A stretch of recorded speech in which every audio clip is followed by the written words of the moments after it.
I have a thing. I have a stand, but I'm not using it. I'm maybe not giving as much energy as I could to this creative process, but I am going to share that I am doing it consistently. It's something that's consistently happening. It's like a practice of, what is it for me? It is establishing credibility in a universe where there's this thing called astrology that many people have many ideas about. I'm taking off my jewels and setting them there. Why am I doing that? Why am I removing my jewelry? Why is this happening?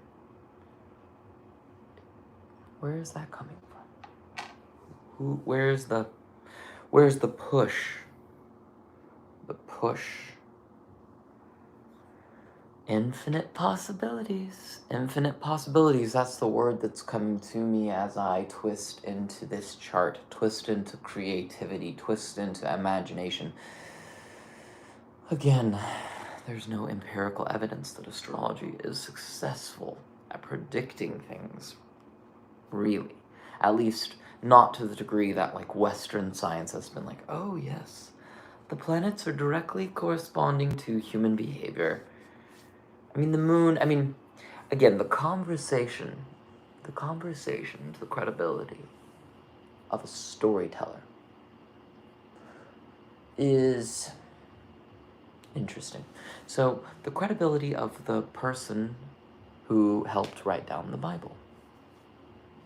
God's story, the ultimate story, the one that was blessed. There was so much energy around it. Even in our legal history in the United States, you put your hand on the Bible and you swear. I don't think everybody does that anymore. I was just thinking, if I ever have to go to court, if I ever have to be representative of some sort of facet of, that consciousness, to be, oh man, I'm really trying to live in a way that's respectful. I'd like to avoid having to utilize, the group mentality, the mob mentality of a society to come in and just be boom. But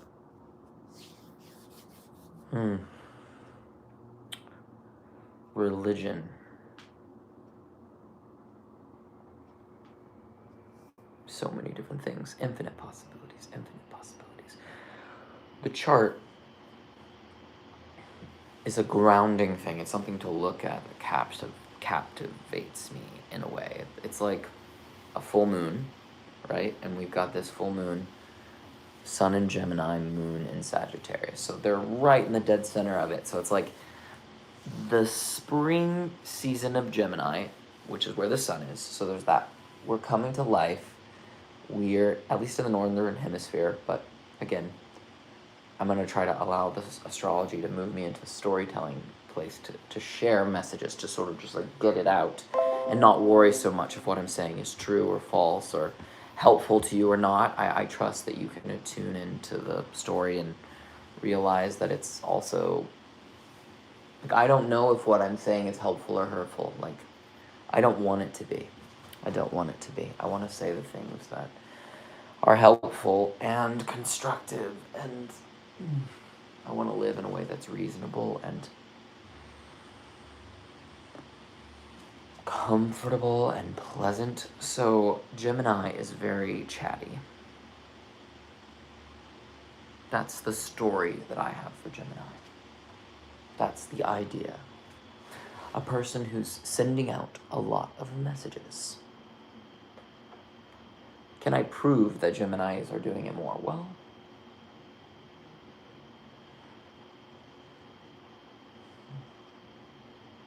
do you see how trying to prove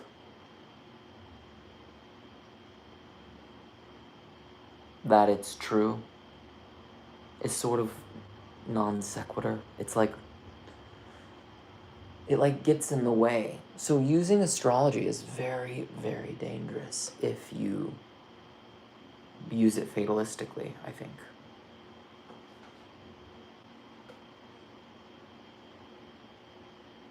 I think. Full moon. what's coming up for me? This is like a full moon in my career.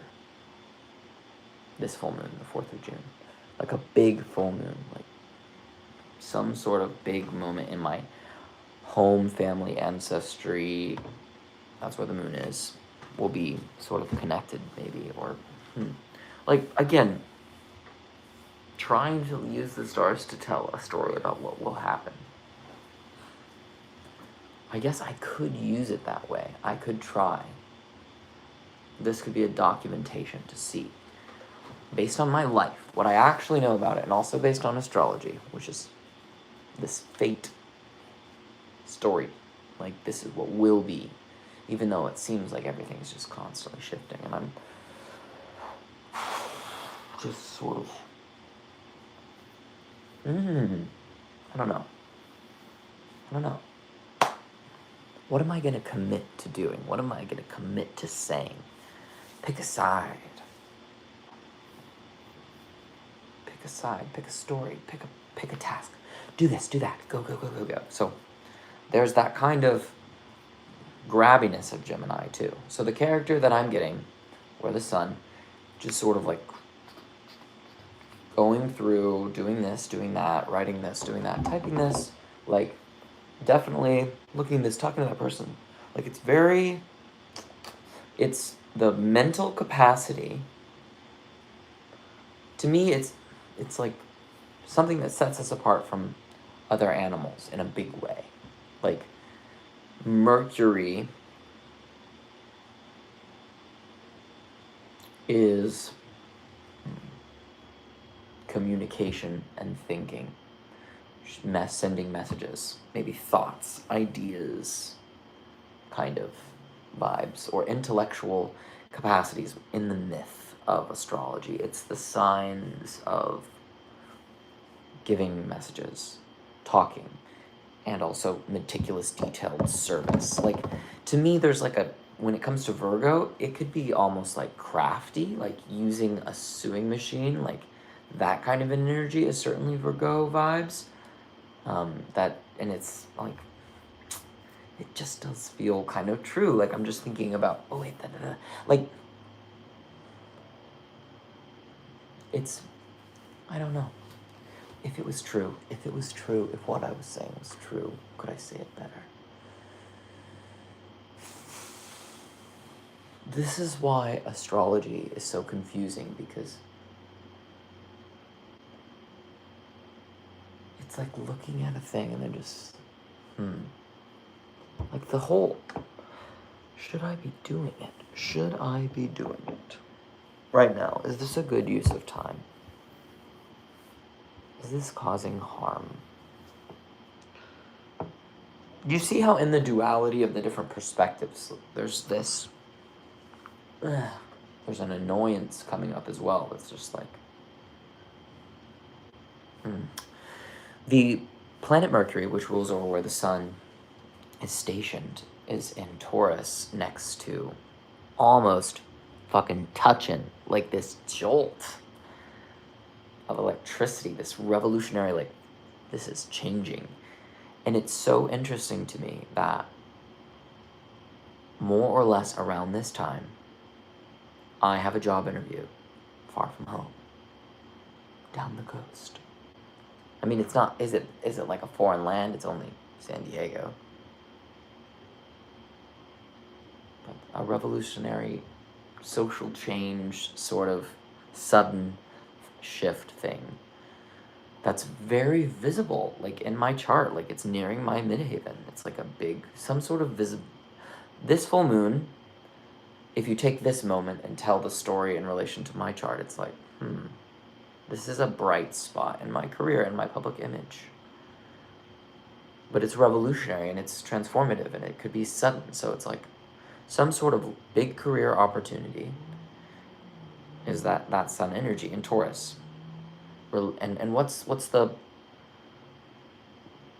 I'm using the Taurus constellation to like signify foreign travel, because it's sort of moving into the 9th house part of my chart. So, but it also could be something spiritual. Like, there's so many ways that it could go. So it's almost like I could use this chart and I could ask it, like, am I going to get the job that I'm going to apply for more around this time? Like, the truth is I don't know. I don't know. A lot of my astrology is I don't know. But I can talk about this experience. The experience of life and its complexity, and it's like feeling right. Feeling right is the point of astrology. Like processing things, discovering what's inside. What do I want to say? What do I want to be doing with my hands? Yeah, it's like I gotta approach this more as like a questioning adventure. What do you want to say? What do you want to do? Perhaps slow way down. But sparky McSparks. Sudden change, a revolution. My voice is scratchy. Rah, rah. Like some sort of like stillness, and it's I don't know. Uranus is surprise. But again, I'm trying to play the moment out. What do I want to do? What do I want to say? Slow down. But what? Sudden twist, sudden turn, sudden shock.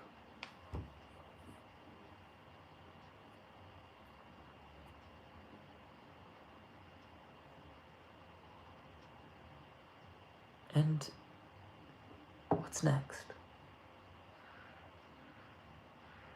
Interesting.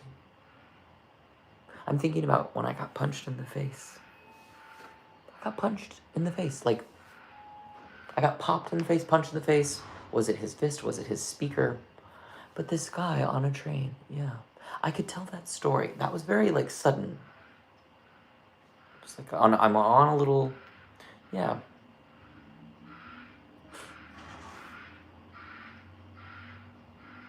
Boop.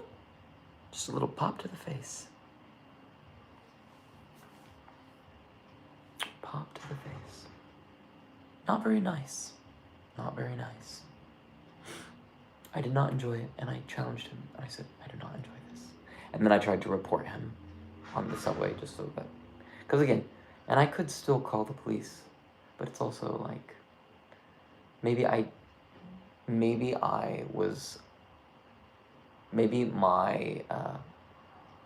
handled it well enough that I don't need to bring in local authorities. I don't need to like waste taxpayer dollars because it'll heal. I don't want him to get in trouble, and I told him that it was absolutely not okay for him to treat me that way. And I scared him away by being like, I am not afraid of you. Like, but I don't think there was that same intensity. In the moment, it was probably more like, I am not afraid of you, but that was painful. And he said I was going to hell. And I was like, it already feels like we're in hell. When you punch someone in the face for no reason. Like, his confusion and his pent-up rage resulted in popping me. I mean, there has to be some sort of motivation behind that. Like, there has to be something going on. And it's like, do I deserve it for being myself? Do I deserve it? Like, do I deserve to be hit? Well, I mean, I've been hit by my primary caregiver since the moment I was born. Like, not like literally, and not even exclusively from them. Like, the birth was it's a painful process. You get slapped, you get your foreskin cut off. Like, it's just like, welcome to the material realm. Luckily, I had good parents who were very protective, but you know, it's not like when you're a little kid and you cry, you don't always get what you want or need because your parents are still trying to figure it out, and it's fucking hellish.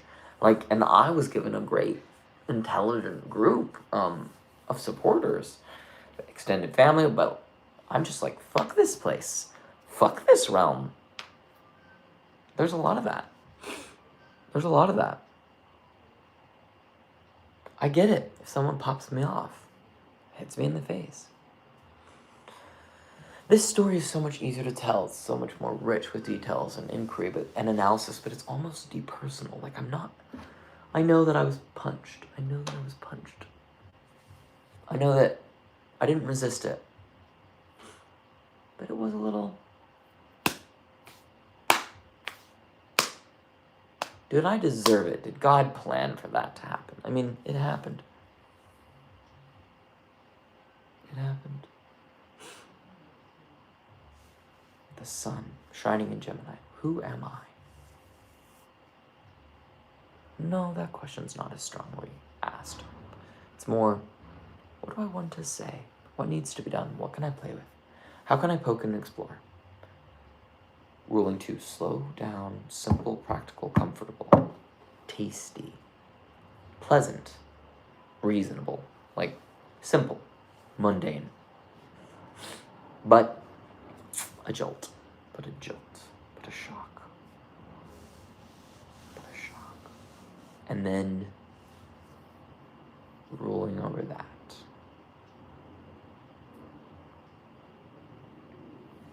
Wanting to feel safe.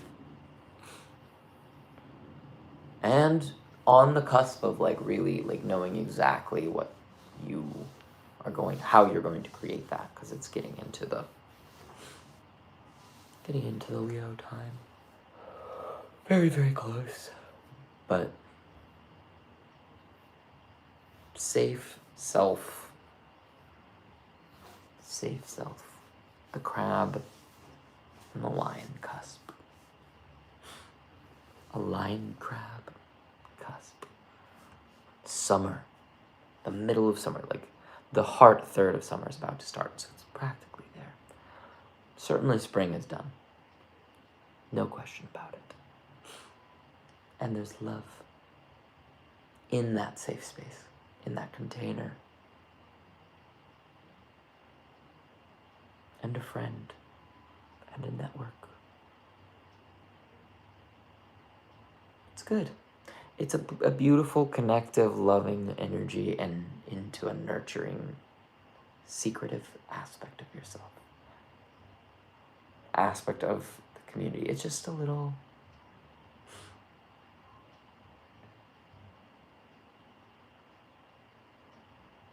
love. A little touch. A little nourishing. A little emotional space. Ruled over by a moon in Sagittarius. Moon in Sagittarius. Advocating for their dream. Despite perhaps common sense sometimes. Despite respecting the limits of language. But also full of good, adventurous spirit and cheer. And sometimes the precisely right thing. And certainly vivacious and encouraging. But that's going back to the slow down. Simple. Steady. It's conjunct, I believe, the North Node.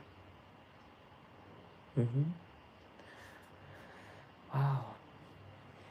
Jupiter is in charge. There's this sort of, again, the sun is sort of a very central place to begin, I think. If we don't have the sun, we don't really have any of the other stuff, it seems, based on what we understand of the universe. If the sun was not there, I don't think any of this could be happening. So, the sun is rather critical. If the moon wasn't there, what would happen? What would the world be like? How would it be different? We might still have life. Maybe not. Maybe the lack of stirring of the ocean. There wouldn't be anything there to keep things a-brewing. I don't know. But the sun in Gemini. ruled over by Mercury and Taurus, conjunct Uranus.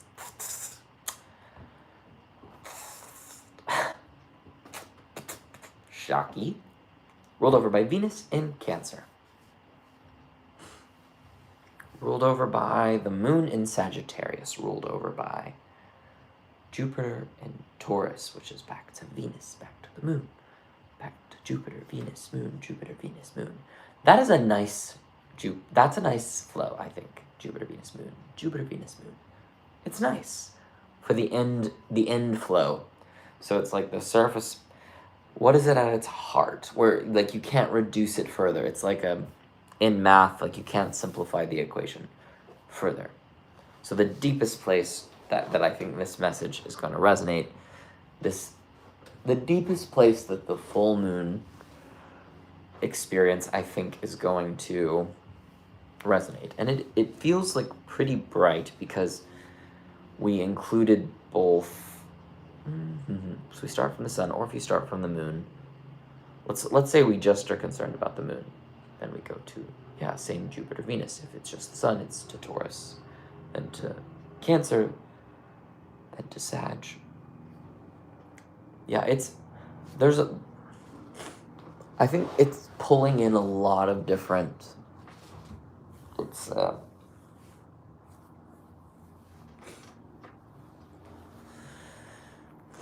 Saturn is involved. Well, so the sun, are the constellations touching? So the sun in Gemini is getting pulled into the Taurus. Is there anything in Virgo? No. Well, of course there is, but for the purpose of on this chart, we have to limit ourselves sometimes creatively. I'm gonna blow my nose. I'm in my Star Wars pants. Don't judge. Don't judge. Okay, so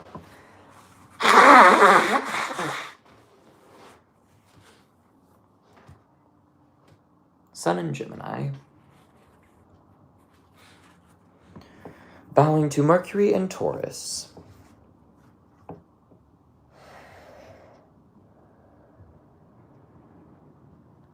bowing to Venus in Cancer, bowing to the moon in Sagittarius, bowing down to Jupiter in Taurus, bowing down to Venus in Cancer.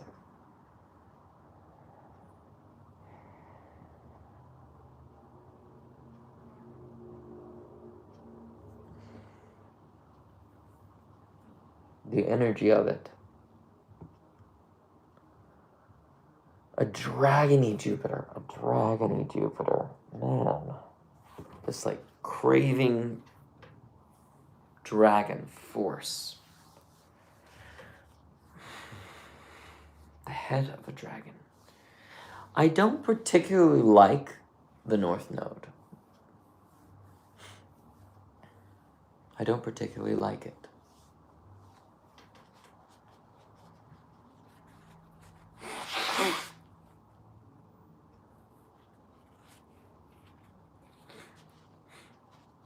But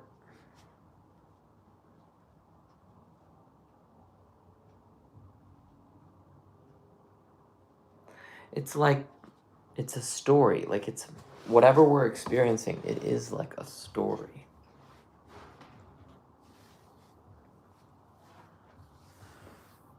It's something to speak about. It's something to know and experience, explore. Infinite possibilities. For me, it's friends, gods, ancestors. This is a friends, gods, ancestors full moon. Friends, gods, ancestors. I will think of my friends. I'll think of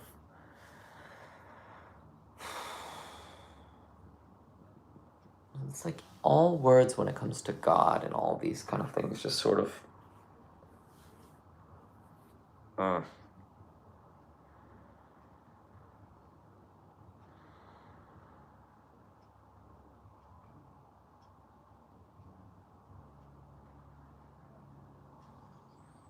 just like dancing is enough. Just putting on music and dancing, and if someone beautiful wants to touch me, then let them. If they're not beautiful, well, do they at least smell nice?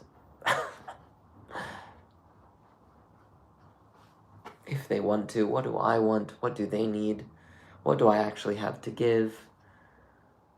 Like, I'm clear about the things that I want. So, for instance, let's say that there's a person who is wanting physical touch from me or wanting to be massaged.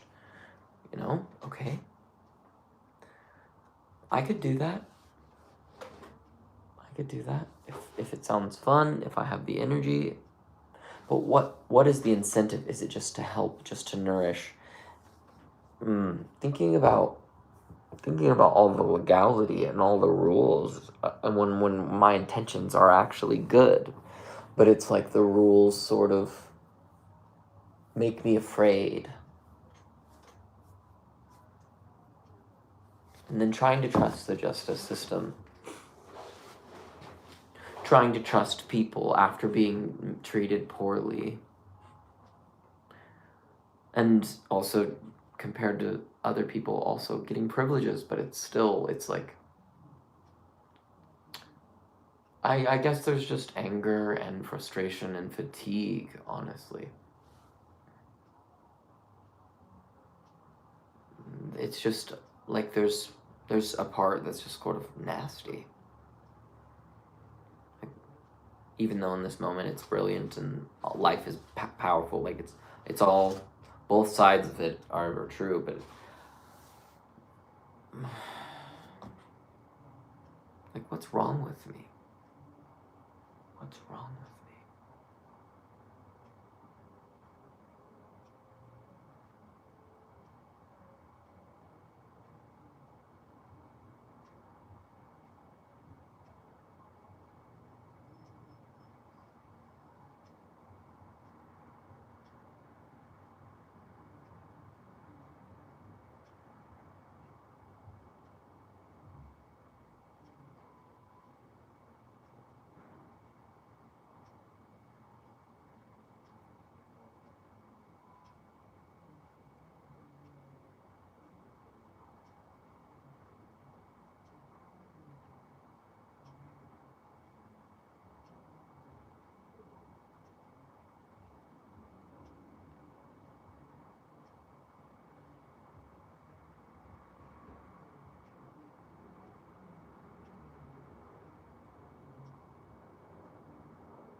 I'm beginning to think that you guys might want to know what's going on, but honestly, nothing.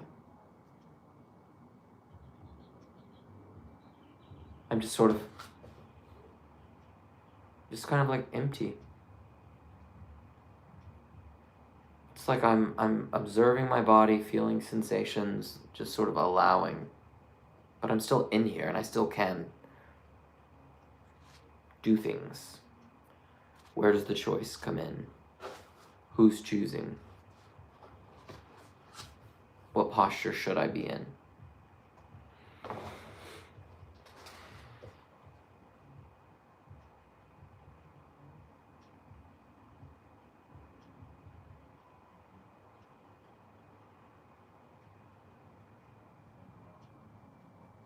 There's also this quietness available.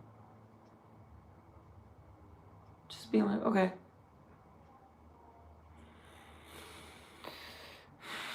Back to what again? Forecasting? Knowing that it's like the universe is so broad and this is all abstract. And yet people are like booking sessions for an experience. And here I am just not even able to define it.